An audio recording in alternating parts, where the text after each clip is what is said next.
Hello everyone, welcome to my channel service Manya. मैं स्निग्धा। आज हम डिस्कशन करने वाले हैं मिडिवल हिस्ट्री के लेक्चर नंबर 23, जिसमें हम पढ़ेंगे कल्चरल डेवलपमेंट ऑफ इंडिया के। ये चल रहा है पार्ट 4 वीडियो, जिसमें हम भक्ति मूवमेंट की पार्ट 1 में पढ़ चुके हैं। टेक्सचुअल इन्फ्लुएंस क्या क्या था, भक्ति मूवमेंट की फीचर्स क्या थी, प्रिंसिपल्स क्या थी, और उसमें कुछ भक्ति सेंट्स के बारे में हमें पढ़ना था, जो हम उस पार्ट में कवर नहीं कर पाए ड्यू टू कि वीडियो बहुत लेंदी हो गई। तो इस जो पार्ट है, इस पार्ट में हम भक्ति सेंट्स जितने सारे होते हैं, जैसे कि शंकराचार्य, रामानुज, माधवाचार्य, निब्रका, देन बल्लवाचार्य, रामानंद, कबीर, दादू दयाल, गुरु नानक, इन सभी के बारे में पढ़ेंगे। बाकी रहेगा जो हमारा पार्ट 4, उसके बाद भक्ति मोमेंट 3 आएगी, उसमें हम पढ़ेंगे क्या क्या वैष्णवाइट मूवमेंट हुआ था। भक्ति मूवमेंट के अंदर ही वैष्णवाइट मूवमेंट हुआ था, जिसमें चैतन्य महाप्रभु हो गया, फिर नामदेव, रामदेव, फिर मीराबाई, उन सभी के बारे में हम थोड़ा पढ़ेंगे। उसके बाद भक्ति मूवमेंट कुछ अलग तरह की हुआ था, जो कि महाराष्ट्र में और कर्नाटक में भी पर्टिकुलरली सर्वाइट मूवमेंट चल रहा था। वो भी भक्ति मूवमेंट के अंतर्गत है, क्योंकि साउथ इंडिया में जो भी चीज़ चल रहा था वो भक्ति मूवमेंट से ही बिलोंग करती है। हो सकता है हम विष्णु जी को पूजा करें या फिर शिव जी को पूजा करें, वो एक ही मतलब हिंदू कल्चर के अंदर ही आते हैं, इसलिए हम उनको अलग नहीं कर पाएंगे। लेकिन जो मुस्लिम रिलीजन है, सूफी मूवमेंट, वो एक अलग हो गया था, क्योंकि हिंदुइज्म एक अलग धर्म है, मुस्लिम रिलीजन एक अलग धर्म है, इसलिए वो सूफीज्म के अंदर आता है, जो इस्लाम लोग प्रचार करते थे। लेकिन भक्ति मूवमेंट के अंदर ये डिफरेंट में भी पार्ट हुआ था। आपको पता है हमारे इंडिया में किस तरह की मतलब हर एक देवी देवता के हर एक अलग तरह के धर्म होते हैं। ठीक है, वो नहीं चलते, हम एक ही मान के चलते हैं कि वो हिंदुइज्म कल्चर में भक्ति के अंदर ही आता है। तो उसको और एक वीडियो में हम कवर करेंगे। तो चलिए स्टार्ट करते हैं, इसको कंप्लीट करते हैं। तो भक्ति मोमेंट में पहले जो संत आते हैं उनको बोला जाता है, उनको वो बहुत ही इम्पोर्टेंट है, वो है शंकराचार्य। ठीक है, शंकराचार्य के नाम हर एक इंसान जानता है, हर एक हिंदू जानता है, क्योंकि शंकराचार्य होना कहीं कम छोटी बड़ी बात मतलब बहुत छोटी बात नहीं है। ये बहुत ही साधना के बाद और भगवान की कृपा से, मतलब भगवान के आदेश से ही शंकराचार्य बनते हैं। अच्छा ठीक है, हमारे तो 4 तरह के 4 शंकराचार्य 4 डायरेक्शन में हैं अभी, अगर आपको पता होगा तो इनके बारे में देखते हैं। ग्रेट थिंकर, ये एक बहुत बड़े थिंकर है, ये डिस्टिंग्विश्ड फिलोसोफर है, मतलब उनका जो फिलोसफी है, आइडियोलॉजी, वो बहुत ही डिस्टिंक्ट है और वो बहुत डायरेक्टली कनेक्टेड है to the God and to the Veda, and leader of the Hindu revivalist movement of the 9th century. 9th century में जो भी हिंदू कल्चर में रिफॉर्म हुआ था, रिवाइव हुआ था, वो सब कहीं ना कहीं उनका लीडर माना जाता है शंकराचार्य को। वो एक हिंदुइज्म को नई ओरिएंटेशन दिए थे, इसी वजह से वो बहुत फेमस है। वो केरला में जो पहला शंकराचार्य थे, वो केरला में जन्म हुआ था, उनका कालाडी नाम का एक जगह था, वहाँ पे उन्होंने प्रोपाउंडेड अद्वैत जो फिलोसफी है, जिसको मनोइज्म बोलते हैं। मनोइज्म मतलब क्या है कि एक ही गॉड है। ठीक है, हम जो सोचते हैं कि डिफरेंट तरह के गॉड होते हैं, ऐसा नहीं है, एक ही गॉड है और वो गॉड बहुत सुप्रीम है। तो वो जो मोनोइज्म फिलोसफी है, वो उन्होंने दिया था, जिसको अद्वैत फिलोसफी भी बोलते हैं। और निर्गुण ब्राह्मण, ये भी उन्होंने ये फिलोसफी भी दिया था, जिसका मीनिंग है गॉड विदाउट एट्रीब्यूट्स। गॉड के कुछ एट्रीब्यूट्स नहीं है, गॉड एक ही, ओनली एक ही है और बहुत ही सुप्रीम है, उनकी कुछ एट्रीब्यूट्स नहीं है। अद्वैत में the reality of the world is denied and Brahman is considered as the only reality. इसमें देख, यहाँ पे ब्राह्मण मतलब क्या होता है, ब्राह्मण मतलब यहाँ पे ब्राह्मण कास्ट के बारे में बात नहीं किया गया है, इसके मतलब सोल है, हमारे अंदर जो प्राण शक्ति है, जो सोल है, इसको ब्राह्मण के नाम दिया गया है। यहाँ पे जहाँ जिस जगह पे ब्राह्मण की नाम यहाँ पे मेंशन होगा, तो आपको यही सोचना है वो सोल के बारे में बात करते हैं, क्योंकि हमारे हिंदू कल्चर में सोल को ब्रह्म कहा जाता है, ब्राह्मण कहा जाता है। ठीक है, तो अद्वैत फिलोसफी में ये कहा जाता है वर्ल्ड की रियलिटी को डिनाई किया जाता है, मतलब ये जो वर्ल्ड की एग्जिस्टेंस है वो एक माया है, ये इसका कुछ रियल एग्जिस्टेंस नहीं है, जो ब्राह्मण सोल है वो ही एकमात्र सत्य है। ठीक है, ये बात वो उनमें कहे थे। It is only Brahman at its base that gives it its reality. ठीक है, although it is only the Brahman that exist all around us, we see the world which is only a reading of Brahman by our minds. उनका देखिए ये बहुत ही deep philosophy है जो इस line पे गया होगा, जो स्पिरिचुअलिटी में बहुत ही डीपली गया होगा तो शायद ये वो समझ पाएगा। लेकिन उनका ये कहना था सिंपल लैंग्वेज में जो एक आम आदमी समझ पाएगा कि ये जो दुनिया है सोल की जर्नी है। मतलब आप वर्ल्ड की कुछ एग्जिस्टेंस नहीं है, हम जो सोल होते हैं वही जो एग्जिस्ट करता है रियलिटी में, और हमारे चारों तरफ जो भी है ओनली सोल्स हैं। देखिए आप अगर एक सोल है, आपके चारों तरफ जितने सारे हैं वो सब सोल ही हैं।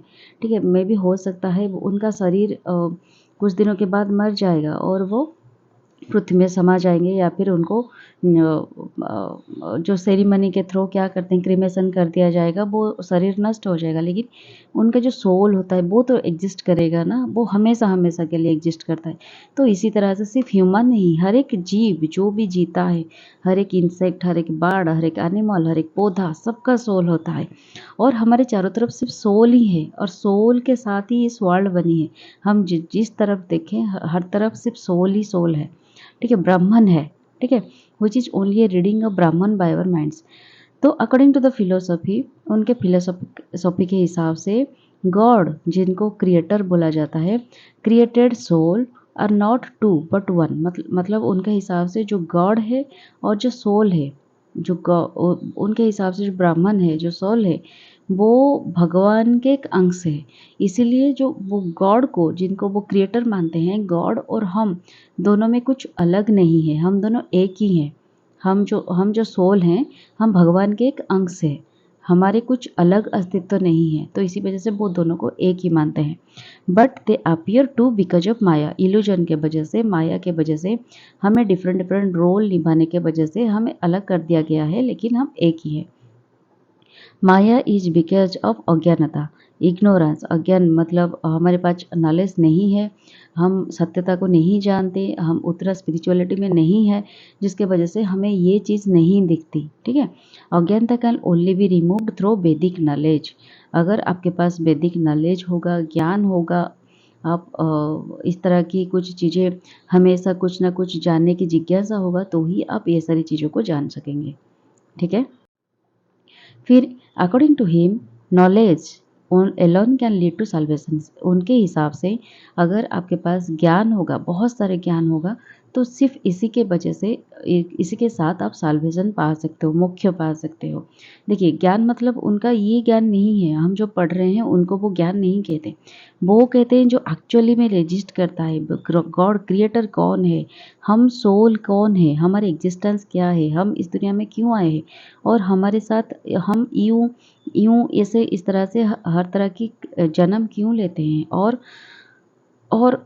सबसे बड़ी बात यह है कि हमें करना क्या है, हम अगर आए हैं इस धरती में, हमारी मेन गोल क्या है, ये सारी चीज़ होती है रियल नॉलेज। हमें करना क्या है, किस तरह की साधना करनी है, ताकि हम गॉड को पहचान सकें, हमारे खुद को अंतर, खुद में जो चीज़ है, हम खुद क्या है वो जान सकें। ये सारी चीज़ें को जानना ही होता है ज्ञान।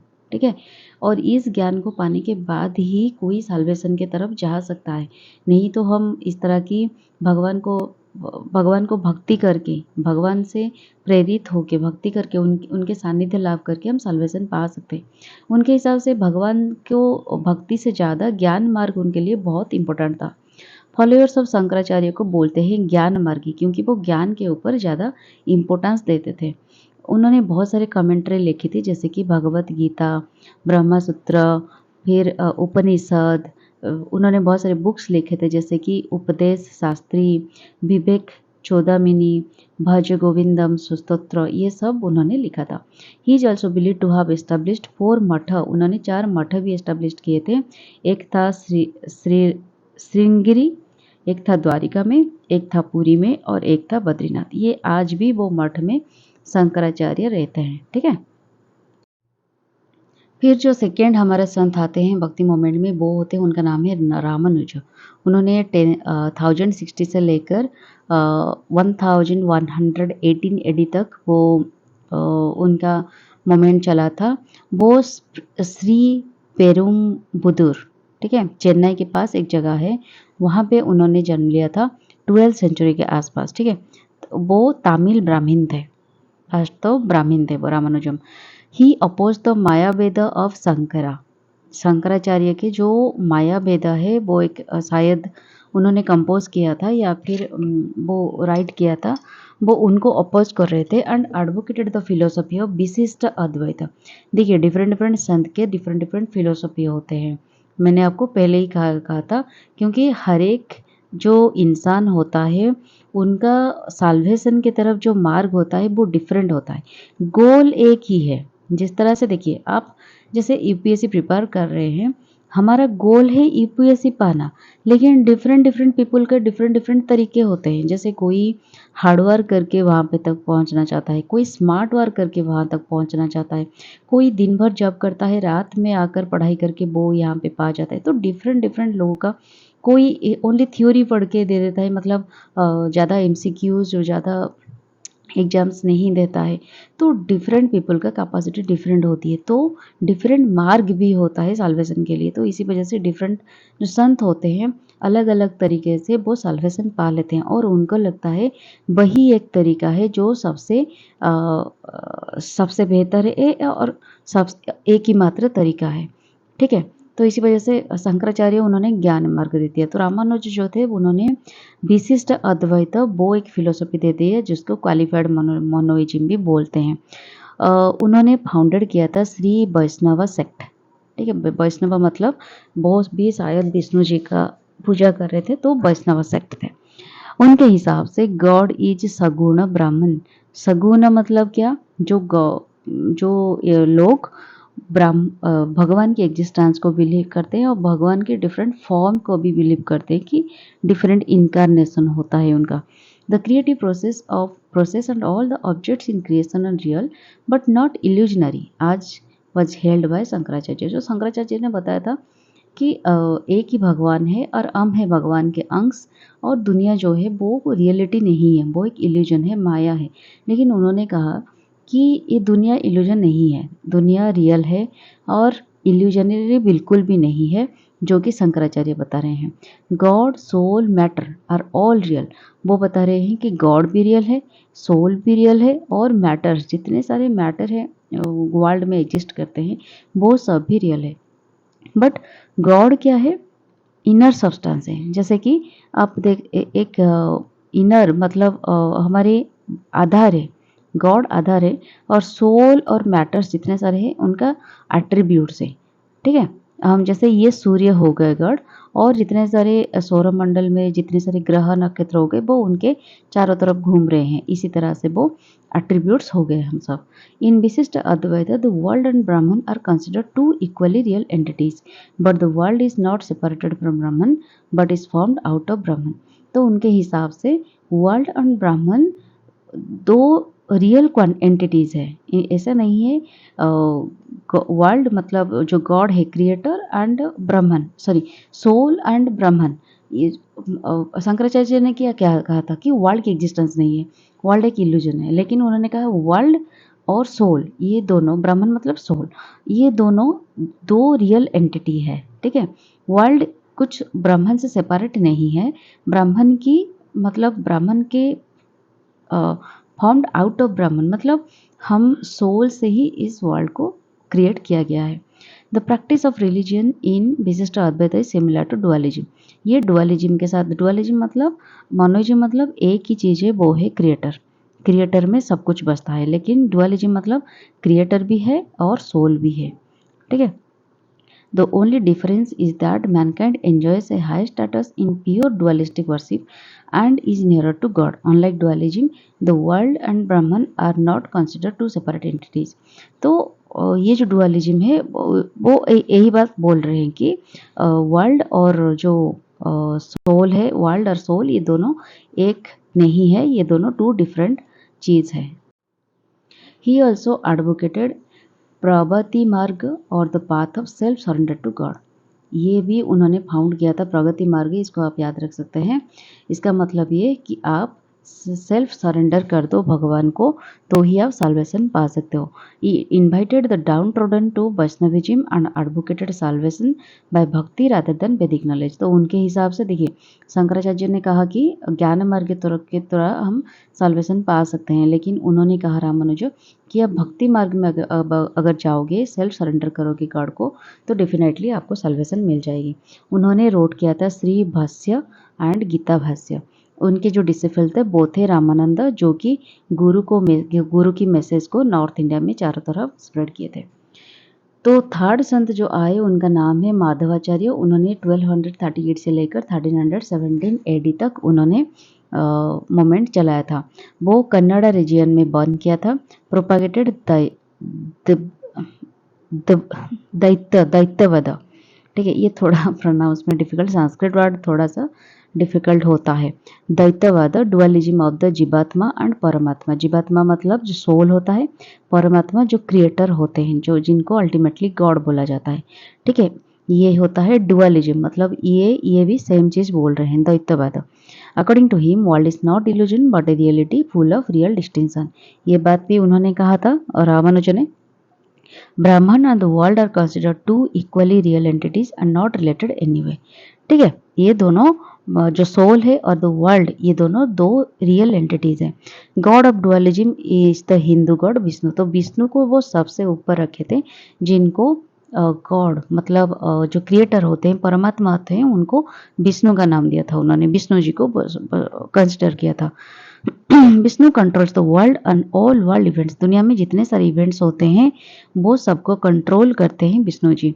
The duty of all person is to worship and pray God. इसके वजह से, इसी रीजन के वजह से हर एक इंसान की ड्यूटी है कि उनको वर्शिप किया जाए और उनको प्रे किया जाए। God, soul, matter are all unique in nature. God जो है विष्णु जी, और सोल और मैटर वर्ल्ड ये सब यूनिक है अपने अपने, मतलब गॉड एक यूनिक है, सोल एक यूनिक है, और जो वर्ल्ड है जो क्रिएट किया गया है वो भी यूनिक है। Salvation is achieved through the grace of God. भगवान की कृपा से अगर होगी तो ही किसी को साल्वेशन मिल सकती है। उन्होंने फाउंड किया था ब्राह्मण संप्रदाय माधवाचार्य ने फाउंड किया था। ठीक है, फिर हम नेक्स्ट संत के बारे में पढ़ेंगे जिनका नाम है निम्रका। वो 13th सेंचुरी में शायद वो जन्म लिए थे। यंगर कंटेम्प्रेरी ऑफ रामानुजम, वो रामानुजम के कंटेम्प्रेरी थे। प्रोपाउंडेड द्वैत अद्वैत फिलोसफी। ठीक है, एंड फिलोसफी ऑफ भेद अभेद। भेद अभेद मतलब डिफरेंस और नॉन डिफरेंस। ये सारी चीज़ें देखिए, आप एक फॉर्मेट बना लीजिए, वहाँ पे कौन कौन संत क्या क्या फिलोसफी दिए थे, इनको थोड़ा आप राइट डाउन कर लीजिए, क्योंकि एक शॉर्ट नोट की तरह बना लीजिए टेबल फॉर्मेट में, ताकि जब आप एग्जाम के एमसीक्यूज में शायद ही मैचिंग में आ सकता है। उनके हिसाब से the world and the Brahman are both equally real and the world is a part of Brahman, the difference is on emphasis only. तो उनके हिसाब से वर्ल्ड, और देखिए ओनली शंकराचार्य थे जो ये बोल रहे थे, तो वर्ल्ड की कुछ एग्जिस्टेंस नहीं है, ओनली जो ब्राह्मण है, सोल है, वो एक रियल है। लेकिन हर एक जो चीज़ आए उनके बाद, जो रामानुज आए, वल्लभाचार्य आए, फिर निम्रक आए, वो सब यही बात बोलने लगे कि वर्ल्ड और ब्राह्मण दो इक्वली एंटिटी है। World is a part of ब्राह्मण। ये जो वर्ल्ड है वो सोल की एक पार्ट है। The difference is on emphasis only. कोई एम्फासिस देता है वर्ल्ड को तो उसके लिए वो अच्छी तरह से एग्जिस्ट करता है, जो एम्फासिस नहीं देता है तो उसके लिए एग्जिस्ट नहीं करती। World is A manifestation of ब्राह्मण। जो भी सोल मैनिफेस्ट करता है वो उसके वर्ल्ड हो जाता है। मतलब किसी के वर्ल्ड सिर्फ अपने घर होता है, फैमिली होता है, किसी के वर्ल्ड बहुत सारे मतलब ऐसे बहुत सारे लोग होते हैं जो सबको एक तरीके से देखते हैं, सबके लिए दया भाव होता है, और मतलब वो सबको हेल्प करते हैं, सबके लिए निकलते हैं बाहर। तो उनके लिए हर एक लोग अपने वर्ल्ड होते हैं। तो वर्ल्ड को देखने की नज़रिया हर एक सोल का डिफरेंट डिफरेंट होता है। इसी वजह से ये मैनिफेस्टेशन के ऊपर डिपेंड करता है। आप जिस तरह से मैनिफेस्ट करोगे आपकी वर्ल्ड उसी तरह से होगी। एंड द डिफरेंस विद ब्राह्मण इज वेरी लार्ज। ठीक है, it was the preacher of he was the preacher of Vaishnavite भक्ति। वो वैष्णवाइट भक्ति को प्रीच कर रहे थे। भक्ति मूवमेंट मैक्सिमम जो भक्ति मूवमेंट हुआ है तो विष्णु जी, भगवान विष्णु गॉड के ऊपर हुआ है। इन द तेलंगाना रीजन वो इसको स्प्रेड कर रहे थे।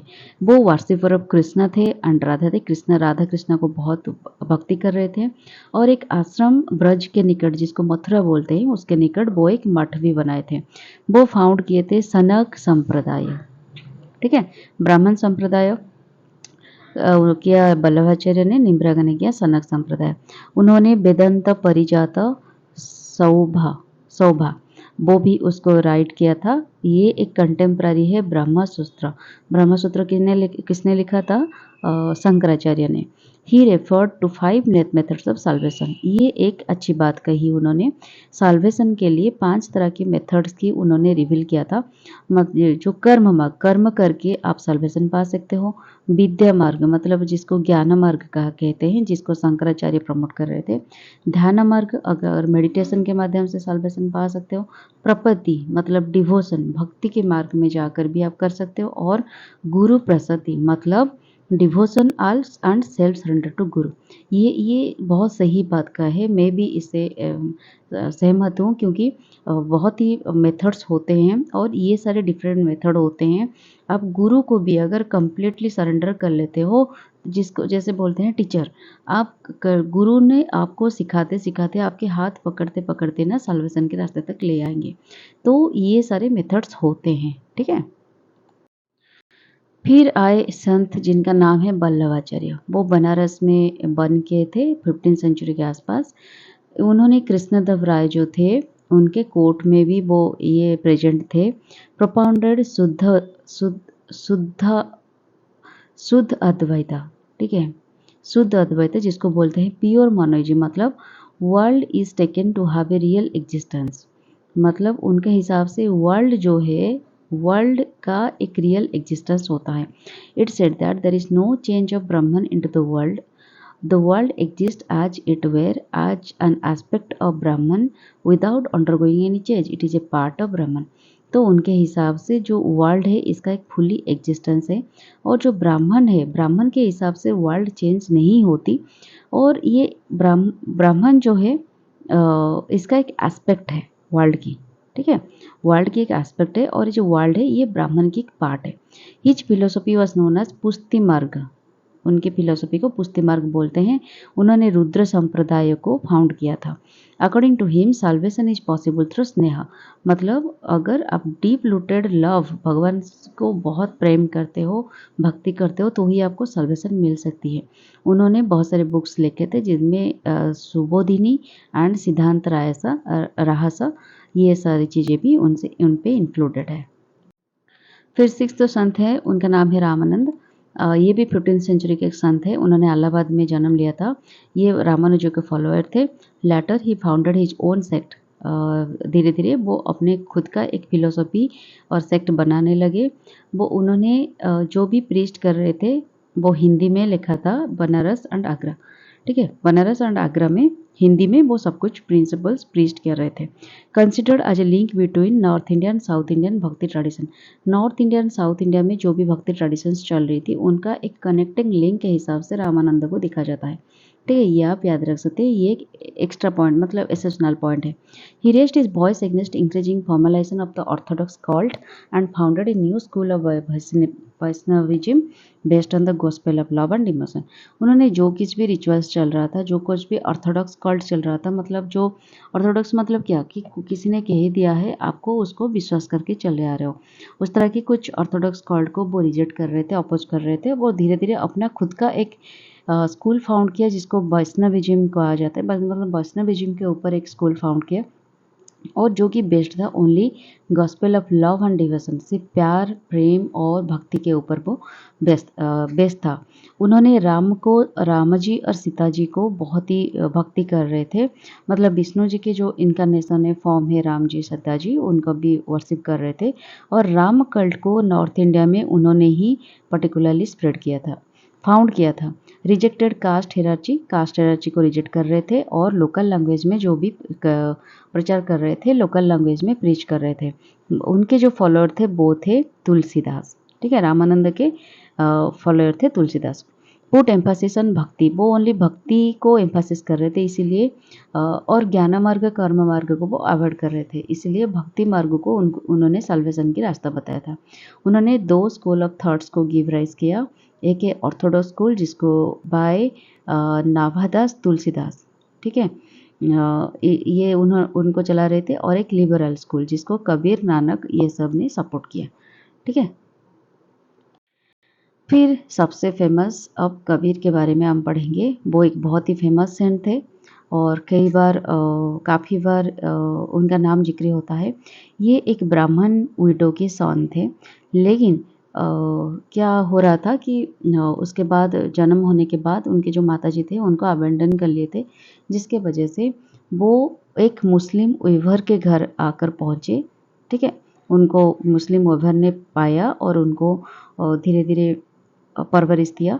ही learn the profession of weaver, तो धीरे धीरे जब कि मुस्लिम वीवर के घर में थे तो इसी वजह से वो मुस्लिम के जो उनके जो प्रोफेशन थे उस प्रोफेशन को वो सीखने लगे। बट आफ्टर सम टाइम उन्होंने काशी में बसवास करना स्टार्ट किया। He came in contact with both the Hindu and Muslim saint. वो एक हिंदू परिवार से तो जन्म लिए थे, एक ब्राह्मण थे, लेकिन वो तो जब मुस्लिम परिवार में परवरिश हुए तो वो बहुत ही हिंदू एंड मुस्लिम बहुत तरह की संत के साथ वो कनेक्शन में आए।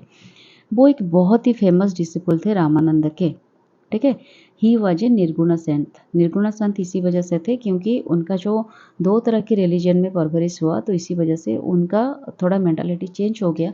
तो वो गॉड की एग्जिस्टेंस को डिनाई करते हुए ये कह रहे थे कि भक्ति और मतलब प्रेयर, भक्ति, डिवोशन, ह्यूमैनिटी, सर्व करना, तो ये सारी चीज़ें उनके अंदर धीरे धीरे आ रहा था। भगवान को के डिफरेंट फॉर्म को, एट्रीब्यूट को वो मतलब बिलीव नहीं करते थे। वो कहते थे यूनिटी ऑफ गॉड हुम he calls by several names, मतलब गॉड एक ही है। आप इसको राम बुला सकते हो, हरि बुला सकते हो, गोविंद, अल्लाह, सेन, साहिब, कुछ भी बुला सकते हो, गॉड एक ही है। हर एक धर्म के डिफरेंट डिफरेंट गॉड नहीं है। ही स्ट्रांगली डिनाउस्ड आइडल वर्शिप, वो मूर्ति पूजा को डिनाउस्ड कर रहे थे, मतलब सपोर्ट नहीं कर रहे थे। पिलिग्रिमेज, तीर्थ यात्रा करना, होली रिवर में बात करना और taking part in formal worship including नमाज भी पढ़ना, ये सबको वो स्ट्रांगली डिनाउंस कर रहे थे क्योंकि वो निर्गुण सेंट थे, ये सब में उनकी बिलीव नहीं थी। He disregarded the necessity to abandon the life of a householder for the sake of saintly life.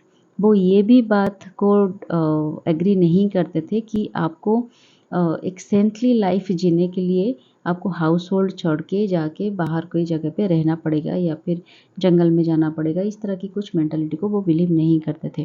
Familiar, वो योगा को बहुत सपोर्ट करते थे, वो योगा भी प्रैक्टिस करते थे। He considered neither asceticism nor book knowledge important for true knowledge.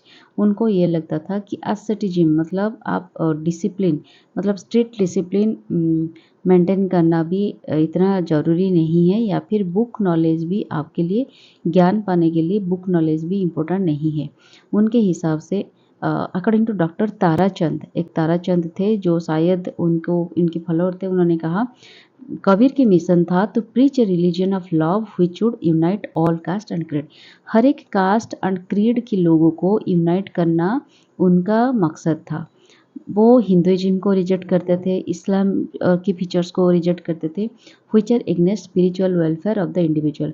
जो रिचुअल्स हिंदुइज्म का हो या फिर क्रिश्चियनिज्म या फिर इस्लामिक की, किसी की भी कोई भी रिचुअल्स अगर किसी की स्पिरिचुअल डेवलपमेंट में बाधा प्राप्त कर रहा है तो वो सारी चीज़ों को वो रिजेक्ट कर रहे थे, ठीक है।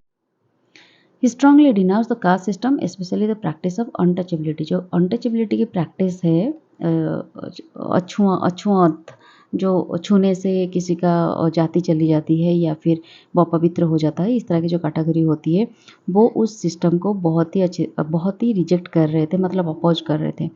और फंडामेंटल यूनिटी ऑफ मैन, हर एक मैन इक्वल है, यूनिट मतलब एक है, ये सारी चीज़ों को वो एम्फसाइज कर रहे थे। हर एक तरह की डिस्क्रिमिनेशन को वो अपोज कर रहे थे, ठीक है। Religion, caste, race, family, wealth, हर एक डिस्क्रिमिनेशन को वो डिनाउंस्ड कर रहे थे। ही वॉज नॉट ए, वो एक सोशल रिफॉर्मर नहीं थे, बट उनका जिस तरह की बिहेवियर था और गाइडेंस था एक टीचर के तरह, एक गुरु के तरह, वो जिस तरह की बिहेव रखते थे, बिलीफ रखते थे, आइडियोलॉजी रखते थे, वो एक कहीं न कहीं टीचर के तरह उनको सोसाइटी में फेमस कर रहे थे। He regarded devotion to God as an effective means of salvation. उनके हिसाब से अगर आप भगवान को भक्ति करते हो, प्रेम करते हो, तो वो ही एकमात्र चीज़ हो सकती है जो आपको साल्वेशन तक ले सकती है। एंड और that to achieve this one must have a pure heart.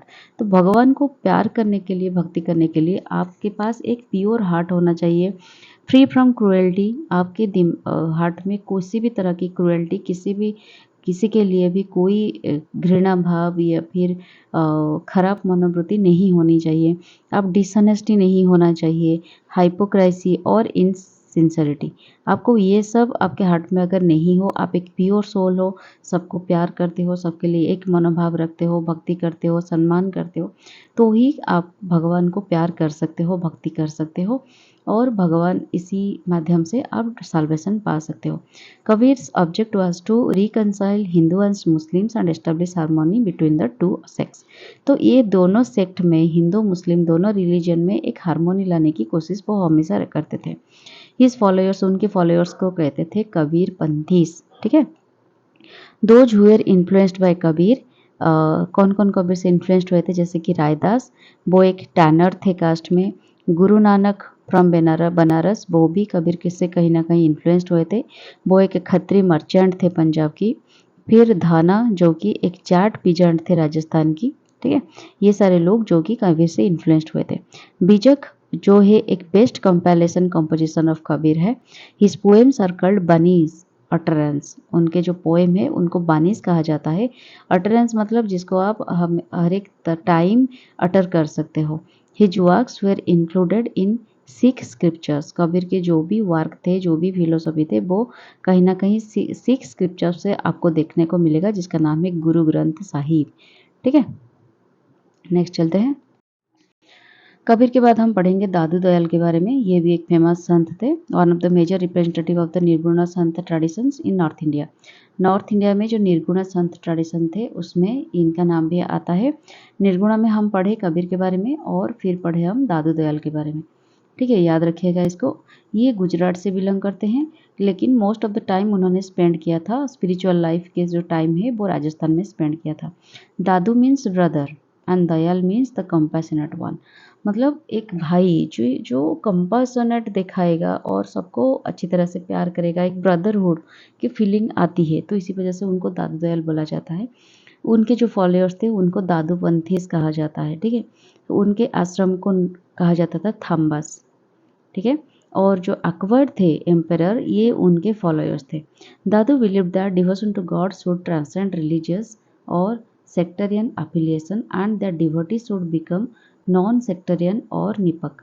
मतलब इसका कुल मिला के यही चीज़ है कि आप अगर भगवान को डिवोशन करते हो, ये मतलब शुड ट्रांसेंड रिलीजन। मतलब आप अगर आप अगर किसी भी भगवान को प्यार करते हो, डिवोशन भक्ति दिखाते हो, तो ये कहीं ना कहीं धर्म और सेक्ट, जो हिंदू सेक्ट हो गया, मुस्लिम सेक्ट हो गया, कि डिफरेंट सेक्ट हो गया, और डिफरेंट सेक्ट और रिलीजियन से ऊपर बढ़कर हटकर होना चाहिए। मतलब इससे ये रिलीजियस और different religion, different caste, different sect, ये सबसे कोई मतलब नहीं होना चाहिए।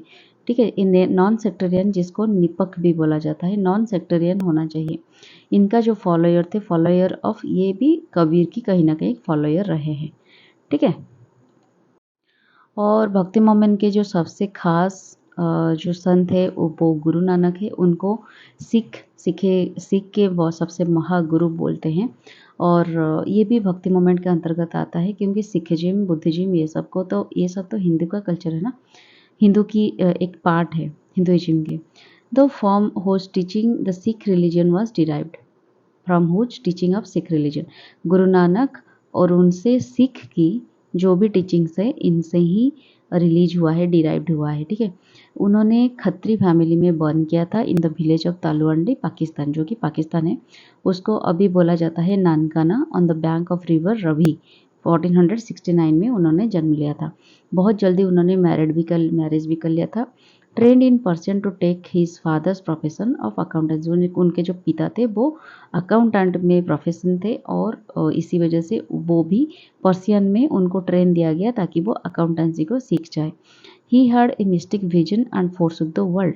उनका एक मिस्टिक विजन था, अलग सा कुछ विजन था जो कि स्पिरिचुअलिटी की तरफ जा रहा था। सॉरी। उन्होंने बहुत सारे हाइम्स कंपोज किए थे और उनको sang them to the accompaniment of the rabab. रबाब के साथ मिलके वो, रबाब क्या है, एक स्ट्रिंजेंट इंस्ट्रूमेंट है जिसको वो हमेशा प्ले करते थे, बहुत played by his faithful attendant Mardana. उनका एक फेथफुल अटेंडेंट था जिनका नाम था मर्दाना, वो रबाब बजा रहे थे और उनके साथ मिलके वो बहुत सारे हाइम्स कंपोज किए थे जिसको वो गाते रहते थे। He undertook wide tours all over the India and even beyond it to Sri Lanka. Sri Lanka तक भी वो गए थे घूमने के लिए और टूर कर रहे थे time to time. And Mecca Medina भी वेस्ट में वो भी वहाँ पे गए थे। He attracted as large number of people towards him. उनके तरफ वो बहुत सारे लोगों को अट्रैक्ट कर रहे थे धीरे धीरे। वो एक ही गॉड के ऊपर एम्फासाइज कर रहे थे। By repeating whose name and dwelling on it with love and devotion, one could get salvation without distinction of caste, creed and sect। तो भक्ति मूवमेंट का मेन लक्ष्य क्या है? देखिए यहाँ पे हर एक, हम जितने सारे संत के बारे में पढ़े ना, वो एक ही बात कहते हैं, मैक्सिमम लोग यही कहते हैं कि आप अगर भक्ति के मार्ग में जाओगे, भगवान को भक्ति करोगे, लव डिवोशन करोगे, तो डेफिनेटली आपको साल्वेशन मिल जाएगी। तो कहीं ना कहीं ये सत्य है क्योंकि उन्होंने भक्ति मार्ग को अपनाया था। तो ये भी वही कह रहे थे कि आप भगवान को अगर भक्ति करोगे without the discrimination of caste, creed and sect, तो डेफिनेटली कहीं ना कहीं आपको साल्वेशन मिल ही जाएगी।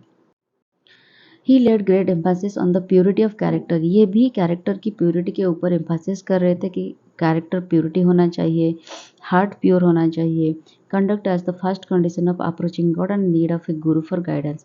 तो भगवान को अप्रोच करने के लिए, भक्ति करने के लिए आपके पास एक प्योरिटी ऑफ कैरेक्टर होनी चाहिए, हार्ट, गुड हार्ट होनी चाहिए, प्योर हार्ट होना चाहिए और आपके पास एक गुरु भी होना चाहिए गाइडेंस के लिए। ठीक है, किस तरह से भक्ति हो, क्या भक्ति हो, ये सब भी एक गुरु को अच्छी तरह से पता होता है। स्ट्रांगली डिनाउंस्ड आइडल वर्शिप, मतलब जो मूर्ति पूजा को और पिलिग्रिमेज और अदर फॉर्मल ऑब्जर्वेंस को और डिफरेंट टाइप के जो कल्चर होते हैं, मतलब रिचुअल्स होते हैं, उसको भी वो कहीं ना कहीं स्ट्रांगली डिनाउंस्ड कर रहे थे। ही advocated a middle path in which spiritual life could be combined with the duties of the house holder. उन्होंने एक मिडिल पाथ को एडवोकेट किया था, एक मिडिल पाथ के बारे में बताया था कि आप एक हाउस होल्ड में रह के भी भगवान के स्पिरिचुअल लाइफ मेंटेन करके भगवान के पास पहुंच सकते हो। He started the practice of संगत। संगत मतलब गुरु के पास बैठना, गुरु के मतलब कम्युनिटी किचन जिसमें हर एक कास्ट क्रीड के लोग रहते हैं, साथ में भोजन करना जिसको पंगत बोलते हैं, ये सारी चीज़ों को भी उन्होंने स्टार्ट कर लिया था। Nanak had no intention of founding a new religion. उनके एक न्यू रिलीजन को फाउंड करने की इरादा उनको बिल्कुल भी नहीं था। उनके जो कैथोलिक अप्रोच था वो एम कर रहा था ब्रिजिंग डिस्टिंक्शन बिटवीन हिंदू मुस्लिम। वो चाहते थे हिंदू मुस्लिम दोनों, हो सकता है डिफरेंट रिलीजन से बिलोंग करते हो, लेकिन उनका एम एक ही होना चाहिए, devotion and love to God, service to human, service to God, service to humankind. सबको स्नेह प्रेम देना, लोगों को हेल्प करना और भगवान को एक प्योरिटी मेंटेन करना कैरेक्टर में। To create an atmosphere of peace, goodwill and mutual give and take. Mutual give and take मतलब आप अगर एक साथ मतलब हर किसी को हेल्प करना, किसी को ज़रूरत है तो उसको मदद कर देना, गुड विल, सबके लिए अच्छे सोच रखना, एक पीस रखना खुद के अंदर, ये सारी चीज़ वो कहीं ना कहीं स्प्रेड करना उनका एम था। इन कोर्स ऑफ टाइम तो धीरे धीरे क्या हुआ, उनका जो मतलब वो नहीं चाहते थे फिर भी कहीं ना कहीं एक न्यू क्रीड को जन्म दे दिया। उनका नाम था सिखिज्म, मतलब एक नई तरह की रिलीजन तो नहीं कह सकते, न्यू तरह की spiritualism. Initially he was a निर्गुण भक्ति सेंट। वो तो निर्गुण भक्ति सेंट के तरह थे और एक सोशल रिफॉर्मर भी थे। उनके जो फॉलोअर्स थे कबीर सांग sect, which follow while followers of Kabir सांग सेक्ट, कबीरपंथी, वो कहीं ना कहीं कबीर को भी फॉलो कर रहे थे और इसलिए कबीरपंथी भी थे। After Guru Nanak the followers started और कंटिन्यूड इस tradition and evolve the tradition of gurus. तो गुरु नानक के बाद उनके जो फॉलोअर्स थे वो धीरे धीरे गुरु की ट्रेडिशन को फॉलो किए। मतलब वो जो गुरुत्ववाद जो होता है, गुरु के एग्जिस्टेंस को, इम्पोर्टेंस को वो स्प्रेड करने लगे। जैसे कि गुरु अंगद एक आए, he was Pioneer of Gurmukhi script को पॉइनियर किए थे। फिर आए गुरु अमरदास, गुरु Ramdas, he got land from Akbar in Amritsar and A pond. उनको ग्रांड मिला अकबर से एक अमृतसर में, और एक पॉन्ड भी उनको ग्रांड मिला। गुरु अर्जन जो एक फास्ट हेरिडेटरी गुरु थे। ठीक है, गुरु क्या होता है, मतलब जिस तरह के किंग होते हैं ना, इनके किंग हो गए, उनके बेटे हो गए किंग। लेकिन गुरु तो हमेशा वही नहीं होते कि अगर गुरु हो गए उनके बेटे भी गुरु हो गए, इस तरह से नहीं होता। कई बार किसी का स्पिरिचुअल लाइफ जर्नी बहुत जल्दी स्टार्ट हो गया और वो एनलाइटमेंट तक पहुंच गए, तो कहीं ना कहीं वो एक गुरु बन जाते हैं, क्योंकि उनको रास्ता पता होता है किस मार्ग में आप जाओगे तो एनलाइटमेंट पा सकते हो, साल्वेशन पा सकते हो। तो लेकिन गुरु अर्जन जो थे वो एक हेरिडेटरी गुरु थे, उनके पापा भी गुरु थे। He compiled the holy book originally called Adi Granth. आदि ग्रंथ को उन्होंने, गुरु अर्जन ने कंपाइल्ड किया था इन 1604, जो कि अकबर के टाइम पे ये कंपाइलेशन हुआ था। गुरु Arjun build Harmandir Sahib on the land received by गुरु रामदास। जो गुरु रामदास को लैंड दिए थे अकबर ने, वहाँ पे एक उन्होंने मंदिर बिल्ड किया जिसका नाम है Harmandir Sahib. He died in prison during the rain of Jahangir. Jahangir ने शायद किसी वजह से उनको प्रिजन में डाल लिया था, तो वहाँ पे उनकी मौत हो गई थी। फिर गुरु हरगोविंद आए, the first Guru who started using weapon. उन्होंने सोड, मतलब खंडा होता है, उसको उन्होंने यूज़ किया था पहली बार। Sikh gurus were no longer only spiritual gurus but spiritual cum political guru. वो धीरे धीरे गुरु से ना पॉलिटिक्स के तरफ वो इंटरेस्ट होने लगे, वहाँ पे इन्वॉल्वमेंट उनकी होने लगी, तो धीरे धीरे वो स्पिरिचुअल के साथ साथ पॉलिटिकल गुरु भी बन गए। दे स्टार्टेड कलेक्टिंग मनी, वो मनी कलेक्ट करने लगे, आल्म्स, चैरिटी, ये सब कलेक्ट करने लगे धीरे धीरे। However Mughals called it a tax and said that Sikh guru is trying to make a state within a state. तो धीरे धीरे मुगल्स ने उन्होंने उनके ऊपर ये ब्लेम करते हुए कहा कि कहीं ना कहीं सिख जो गुरुज होते हैं वो ट्राई कर रहे हैं टैक्स कलेक्ट करके कि स्टेट के अंदर खुद का और एक स्टेट बनाए। Mughals also accuse the guru that he is giving shelter to rebels of Mughals. कई बार मुगल्स ने यह भी क्लेम करते हुए दिखाई दिया है, ब्लेम करते हुए, कि जो गुरुज होते हैं, सिख गुरुज, वो कहीं ना कहीं मुगल्स के जो रेबल्स होते हैं, जो उनके एग्नेस्ट में काम करते हैं, उनको शेल्टर देते हैं। Gurus defence, Mughals officials were exploiting the peasants and aggrieved poor sufferers came in the मठा of Sikh Guru for shelter and protection।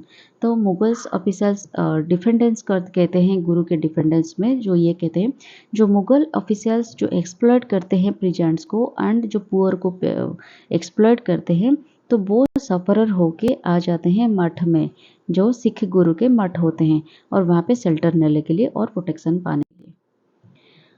तो उसके बाद आते हैं गुरु Har Rai. Guru Har Rai is notable for maintaining a large army of Sikh soldiers. ये सिख गुरु थे, लेकिन वो कहते हैं ना पॉलिटिकल में आ गए, वो आर्मी में बहुत सारे सोल्जर्स मेंटेन कर रहे थे। ये the sixth Sikh Guru had amassed yet avoiding military conflict. He supported the moderate Sufi influenced Dara Sikho instead of conservation Sunni influenced Aurangzeb। फिर गुरु हरकृष्णा, ये एक गुरु हुए जो कि 8 ईयर ओल्ड थे, लेकिन 8th बर्थडे में उनके कुछ डिजीज हो गया था, स्मॉल पॉक्स, तो इसके वजह से उनकी मृत्यु हो गई, और गुरु हरकृष्णा को बोलते हैं बाल गुरु। फिर गुरु तेग बहादुर आए, कंट्रोवर्शियली publicly executed in Chandni Chowk. Chandni Chowk में उनको कंट्रोवर्शियली, कुछ कंट्रोवर्सी हो गया था शायद, पब्लिकली उनको एग्जीक्यूट किया जाता। आज he refuse to get converted to Islam. उनको शायद इस्लाम में कन्वर्ट होने के लिए फोर्स किया जा रहा था, और वो जब मना किए तो उनको एग्जीक्यूट किया गया। He was widely respected as six Hindu Sufis and सियास। वो सिख के द्वारा, हिंदूज के द्वारा, सूफीज के द्वारा, सिया जो मुस्लिम कम्युनिटी है उनके द्वारा वो वाइडली रिस्पेक्टेड थे Guru Tegh Bahadur. Aurangzeb being an orthodox Sunni persecuted Sikh, Shias, Hindus and liberal Muslims. Shia एक टाइप की कम्युनिटी के मुस्लिम है और सुन्नी एक टाइप के मुस्लिम है। तो जो औरंगजेब थे वो सुन्नी मुस्लिम थे, इसी वजह से ऑर्थोडॉक्स सुन्नी मुस्लिम, इसी वजह से वो ये सारी चीज़ सेक्ट को कहीं ना कहीं परसिक्यूट कर रहे थे। उसके बाद जो लास्टली आए वो है गुरु गोविंद सिंह। उन्होंने खालसा पंथ की एस्टेब्लिश की एट 1699 में आनंदपुर साहिब में। खालसा मतलब एक dedicated Sikh militia unit under the command of गुरु गोविंद सिंह, मतलब एक सिख की मिलिट्री यूनिट, ठीक है, जो कि गुरु गोविंद सिंह के अंडर में ये बहुत दिनों तक बहुत ही स्ट्रॉन्ग और पावरफुल एक सिख मिलिट्री कम्युनिटी थी, वो ये एस्टेब्लिश किए थे। तो इसके साथ हमारा भक्ति मोमेंट की जो पार्ट 2 खत्म हुआ। उसके बाद हम पढ़ेंगे वैष्णवाइट मोमेंट। वैष्णवाइट में डिफरेंट संत थे, जैसे कि चैतन्य महाप्रभु, मीराबाई, रामानंद, बहुत सारे ऐसे थे, उसके बारे में पढ़ेंगे। फिर महाराष्ट्र में कुछ है और कर्नाटक में किस तरह की मोमेंट चला उसके बारे में भी देखेंगे। तो stay tuned with my channel. कैसा लगा मुझे ज़रूर बताइएगा। Tata bye bye and take care.